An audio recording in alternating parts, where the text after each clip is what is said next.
তা সে ধর গিয়ে প্রায় 30 বছর। সেবার যখন কাঞ্চনজঙ্ঘায় উঠলাম, কঙ্কা খুসখুস করে কাশছে। দাড়িদাদা ট্যারচা চোখে তাকালো। তোর ঠান্ডা লেগে গেল নাকি? না তো। কঙ্কা ফিক করে হাসলো। গুল শুনলে আমার কেমন গলা খুসখুস করে। কাঞ্চনজঙ্ঘাটা বিশ্বাস হলো না? তাহলে নন্দা ঘুন্টি অভিযান? কিন্তু আমি যে জানি তুমি শুধু একবার শুশুনিয়ার পাহাড়ে চড়েছিলে, তাও আবার অর্ধেকটা। বাধা পেয়ে গুম মেরে গেল দাড়িদাদা। একটু পরে মাথা নেড়ে বলল, ঠিক আছে, তাহলে অন্য কিছু বলি।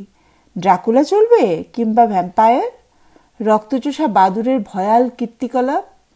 রুকু কাচুমাচু মুখে বলল, এই বৃষ্টির মধ্যে ড্রাকুলাকে কি না আনলেই না হয়? তাহলে ভূত হোক। বর্ষায় তো ভূতই জমে ভালো। 2-4টে ভূত আমার স্টকে আছে। ভূতের নাম শুনে কি না কে জানে ঝুপ করে নিভে গেল আলোটা। লোডশেডিং? পলকে গোটা ঘর নিশ্চুপ। বাইরে বৃষ্টির আওয়াজ ছাড়া কোনো শব্দ নেই।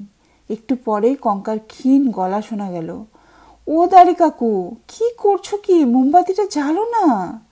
মোমের আলোতেও অন্ধকার ঘুষল না খুব একটা, বরং আলোয় ছায়ায় ঘর এখন রীতিমতো রহস্যময়। কাচের জানালায় বিদ্যুতের ঘন ঘন ঝলকানি আরও যেন উস্কে দিচ্ছে ছমছমে ভাবটাকে।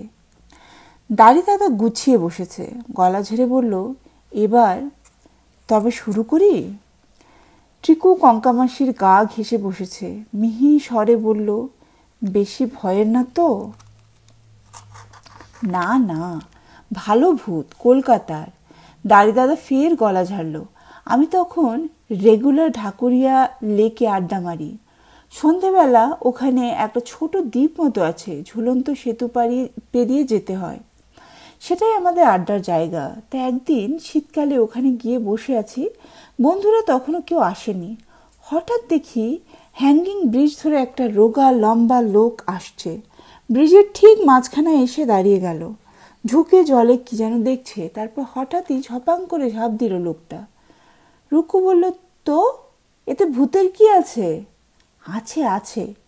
দাড়িদাদা দাড়ি জুড়ে হাসি ফুটে উঠেছে। গোঁফ চুমড়ে বলল, লোকটা ঝাঁপ দিল বটে, কিন্তু জলে কোনো শব্দ হলো না। নয়, হ্যাঁ। শুধু তাই নয়, তার ঠিক 1 মিনিট পরেই দেখে আবার লোকটা আসছে, সেই ঝুলন্ত সেতু বেয়ে। আবার ব্রিজের মাঝখানটা দাঁড়ালো, আবার ঝুঁকেছে, আবার ঝাঁপ, কিন্তু নো